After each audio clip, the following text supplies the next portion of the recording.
Tell me the story of The Visualized Bible Study. At the sound of the tone, please advance the film strip. Introduction to the New Testament. God's inspired word, the Bible, consists of the Old Testament and the New Testament. In the first film strip, we learned about the Old Testament. It is very, very long and has lots of hard-to-pronounce names. But the New Testament is much shorter. It begins with 4 Gospels that tell the story of Jesus. The first of these is called Matthew. That's because a man named Matthew wrote it. Matthew, who was also called Levi, was a Jewish tax collector. When Jesus called him, he left his business and followed Jesus. After the Lord's death, he recorded the story of Christ's life in his gospel, called, appropriately, the Gospel according to Matthew.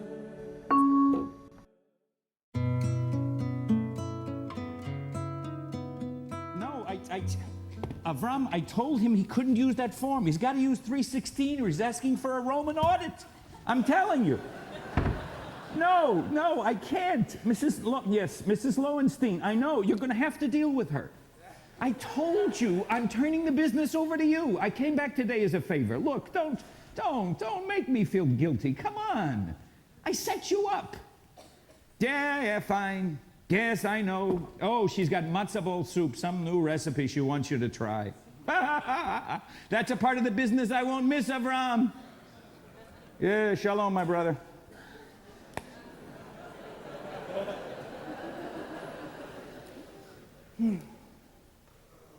A friend of mine said the other day, how does it feel? You know, being out of the business. I told him, I'm not out of the business. I'm in the business. I don't think my father, rest his soul, would have understood.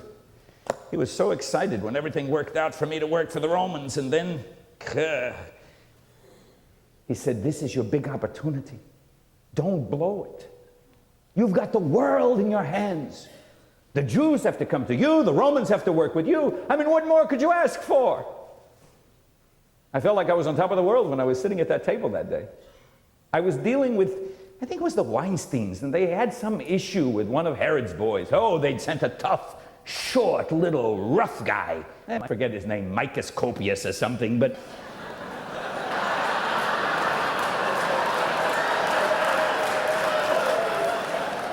I'm sitting there at the table, dealing with this Gentile and trying to make these people understand you've got to work together. When the mumble through the crowd started, you know that buzz, that kind of thing you hear and you know something's going on. It's a stoning. No, wait, there's an announcement. But the crowds just parted and a rabbi walked toward me, looking right at me. Now you need to know, when the Jews come to talk to me, they have one of 2 looks in their eyes. One of them is, oh, Levi, can you help? Look, please. The other is, ugh, I have to deal with you today. Roman conspirator. Neither look makes me feel really, really great. But there was a whole different look in his eye. There was a look like he was looking right through me. Like he didn't care who I was or what I had. There was a look that broke my heart. A look that made everything I had done up to that point feel like it was a dress rehearsal. It was just middle school. And then he smiled. He winked at me. Follow me? You know, whenever I wrote that, people think it's a command, like, you, follow me! No. He looked at me and said,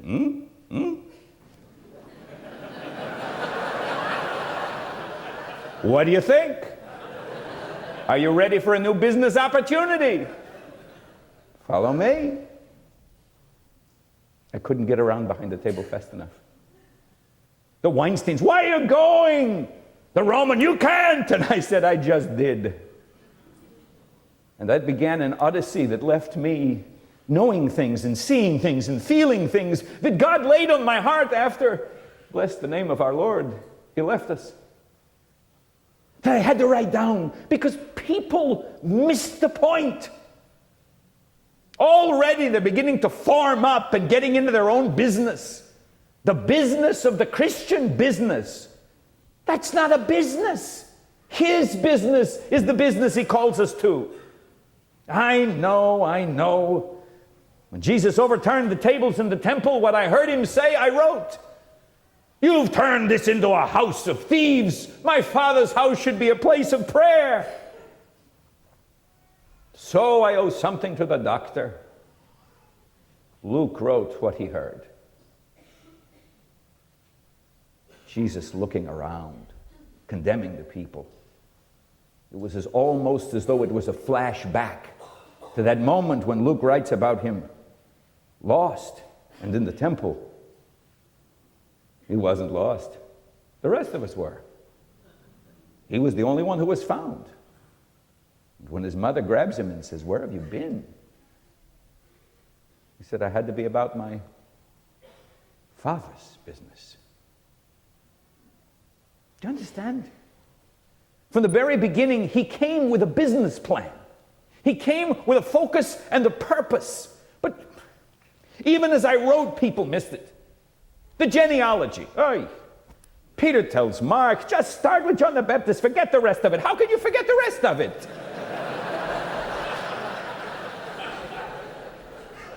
And John, go figure. But when you're Jesus' best friend, you write whatever you want to.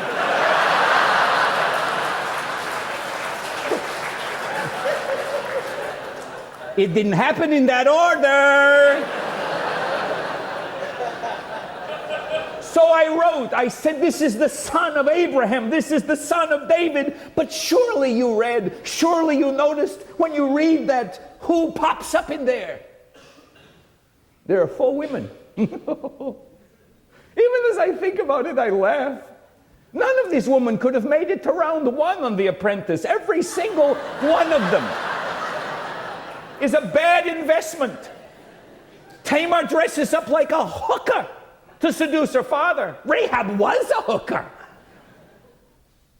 Ruth, I know. You said, Ruth, wonderful Ruth. Remember where the Moabites come from? An incestual relationship. It's not the kind of thing you put on your resume. It's not what you put out front when you say, know who I am, look at my family lineage. And then, of course, I know I didn't use her name. I just couldn't bring myself to. Uriah's wife. If there was ever a black sheep you don't want in the front row in the family photo, it's Uriah's wife. But I had to put her there. I had to put her there so that the world would look and say, what a mess! This is such a mess! What could come out of this mess? It was the message of God to bring the Messiah out of the mess. That's what He came for. He did not come to say, hey, such a mess. When you get that cleaned up, I'll talk to you. No! He came in the mess. His father's wanting to run off the job before he's not even born. There's no place for him to lay his head. They couldn't even afford a Motel 6. He's born in a doghouse. Scoot over, Fido. The King of Kings is coming.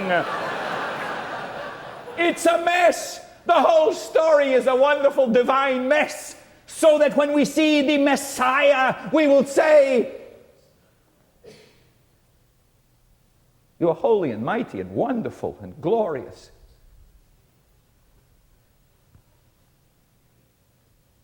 But you somehow remind me of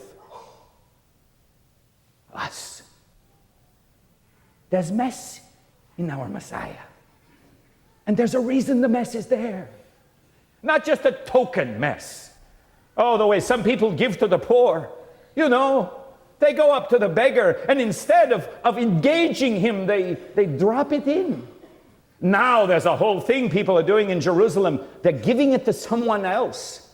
They say, here, take this to the beggar for me. It's a whole system. Soon, I imagine they'll be able to just, drop it someplace in a plate, and it will magically get there to the needy.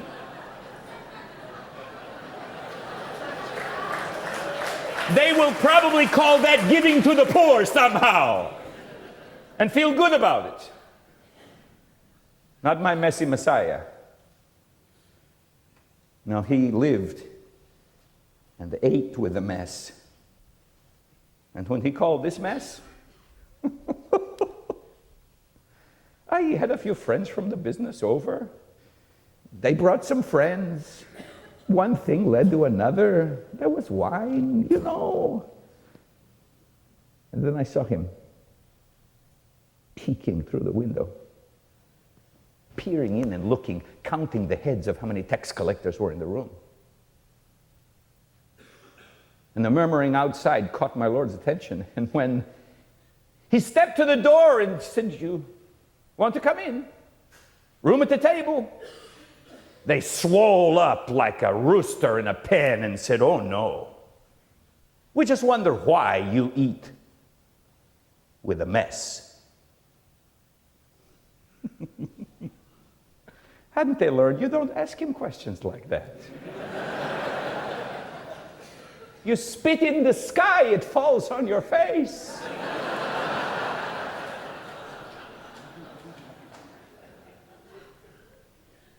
He said the sick need a doctor, but those who are perfectly healthy don't need anything. I bit my lip. If Peter would have been there, he'd have snickered out loud.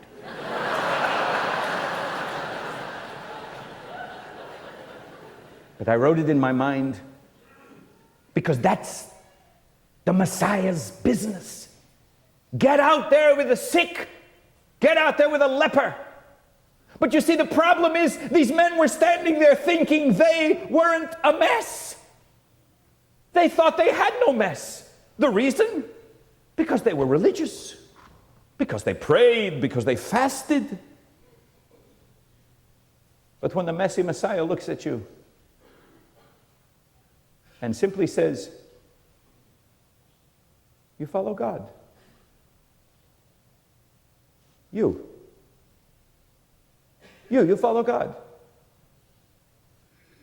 You can't help but drop your eyes and say, "Well, I try. I want to. Oh dear God, the truth is I'm a mess." And that's the moment. That's the moment you're ready for the business. Nobody can get into the business until you're willing to say, "I am a mess." You see, if you don't have a mess, what do you need with a Messiah?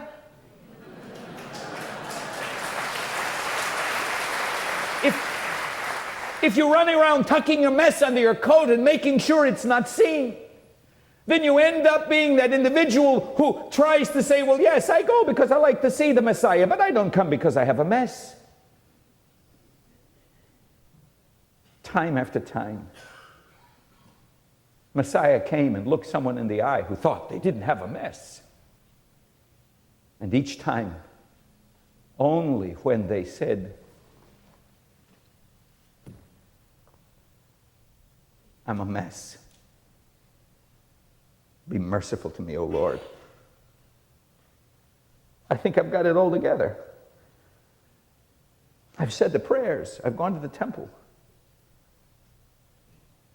But I'm still a mess." Heaven lights up, and the doors of the business of the King are flung open. And he says, "Now we can do business." That's why I wanted to make sure you see there's mess in our Messiah. He comes from it. And he says, "You want to help? Follow me.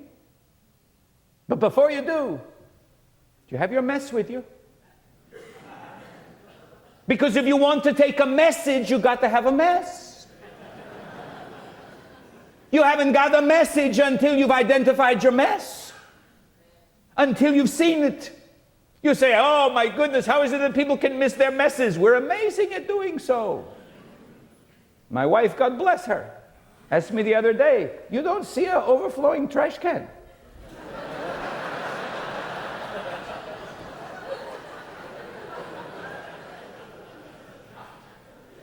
My father used to tell me, one of the most foolish things you can do is miss the obvious. He loved to tell the one about the fellow who goes down to the restaurant to eat, sits down for his soup, calls the waiter over and says, waiter, taste my soup. The waiter says, what's wrong? Is it too cold? I'll get you some more. He said, no, taste my soup. Is it too hot? I understand. Taste the soup. Is it too salty? Will you just taste the soup? The waiter says, okay. Where's your spoon? The guy says, aha!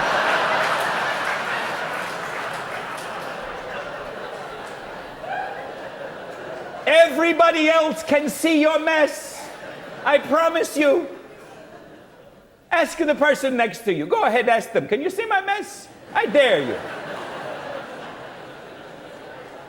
Oh, God be with you. You're sitting by your spouse. May the Lord protect you.